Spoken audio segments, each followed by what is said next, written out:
Assalamualaikum warahmatullahi wabarakatuh. Kami dari kelompok 5 akan memaparkan sebuah materi yang berjudul pertama partisipasi politik, dan kedua pemilihan umum, yang ketiga partai politik. Kelompok kami terdiri dari Afif Rahmanur dengan NPM 2061210009, dan yang kedua ada Baharudin Ali Mustafa dengan NPM 2061210006. Yang ketiga ada Kurniawan 2061210026. Yang keempat ada Komalasari dengan NPM 2061210010. Dan yang terakhir ada Dea Siti Nurjana dengan NPM 2061210013. Materi selanjutnya akan dipaparkan oleh Saudara Kurniawan. Kepadanya saya persilakan. Terima kasih kepada saudara moderator yang sudah memberikan saya waktunya. Selanjutnya, pengertian partisipasi politik. Partisipasi politik adalah keikutsertaan warga atau masyarakat dalam berbagai proses politik. Partisipasi politik juga didefinisikan sebagai kegiatan pribadi warga negara yang legal. Tujuan dari partisipasi politik adalah untuk mempengaruhi keputusan politik yang akan diambil oleh pemerintah agar keputusan tersebut menguntungkannya.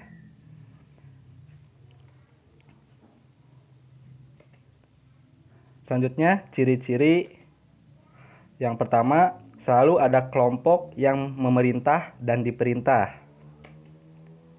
Yang kedua, memiliki sistem pemerintahan tertentu yang mengatur kehidupan. Yang ketiga, masyarakat memiliki lembaga-lembaga yang menyelenggarakan pemerintahan. Yang keempat, memiliki tujuan tertentu yang mengikat seluruh masyarakat. Yang kelima, memahami informasi dasar tentang siapa yang memegang kekuasaan dan bagaimana sebuah institusi bekerja. Yang keenam, dapat menerima perbedaan pendapat. Terima kasih kepada Kurniawan telah memaparkan sebuah materi yang pertama.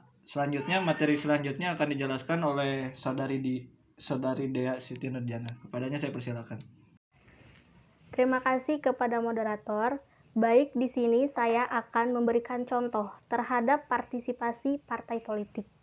Di dalam partisipasi partai politik ada beberapa contoh. Yang pertama, sebagai forum warga. Yang kedua, pemilihan ketua RT, RW, kepala desa, ketua organisasi masyarakat, dan sebagainya. Ketiga, pembuatan peraturan yang berupa anggaran dasar dan anggaran rumah tangga bagi organisasi masyarakat, koperasi, RT atau RW, lembaga ketahanan masyarakat desa yaitu LMD, dan sebagainya. Dan yang terakhir, penyampaian pendapat atau aspirasi baik secara lisan ataupun tertulis kepada melalui lembaga perwakilan rakyat atau melalui media massa seperti koran, majalah, dan sebagainya.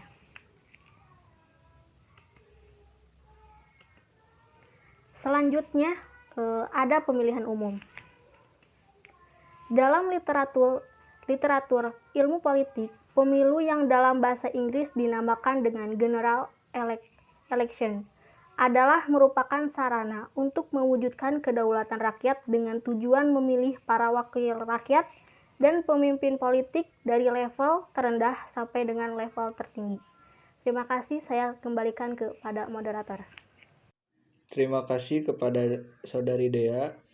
Dan sekarang dilanjut dengan materi sistem pemilu yang akan dipaparkan oleh Saudara Baharudin. Kepadanya saya persilakan. Baik, terima kasih kepada moderator. Di sini saya akan menyampaikan tentang sistem pemilu. Di sini sistem pemilu terbagi menjadi dua, yaitu sistem proporsional, yang artinya kursi yang dimenangkan partai politik berbanding seimbang dengan proporsi suara yang diperolehnya. Kemudian yang kedua yaitu adalah sistem distrik, yaitu wilayah pemilihan dibagi ke dalam beberapa distrik pemilihan. Kemudian tujuan. Yang pertama, pendapat dan aspirasi rakyat dinamis dan berubah dari waktu ke waktu.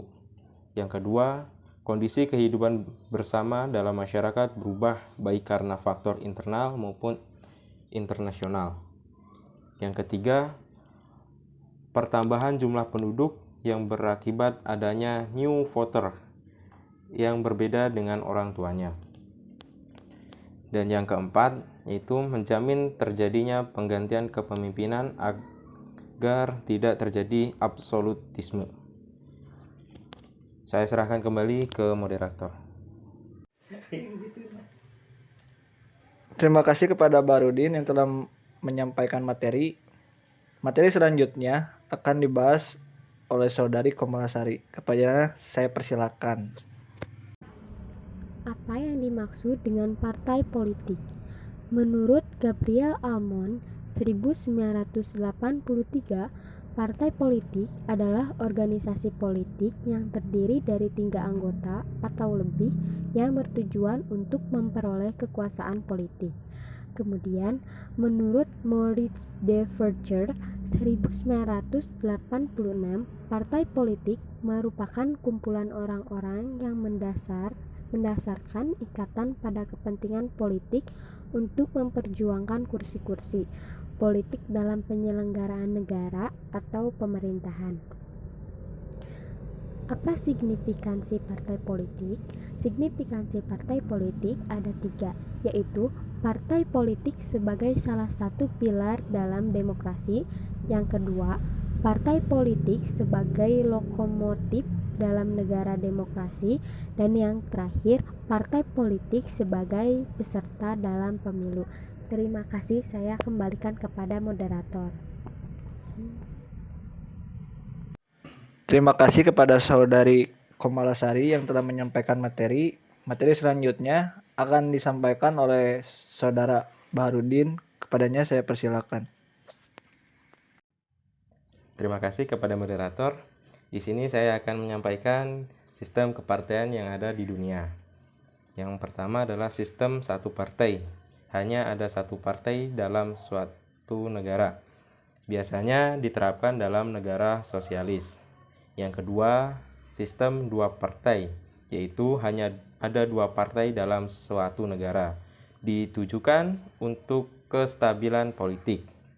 Dan yang ketiga yaitu adalah sistem multipartai, yaitu banyak partai dalam suatu negara, yaitu untuk pendirian partai tidak dibatasi.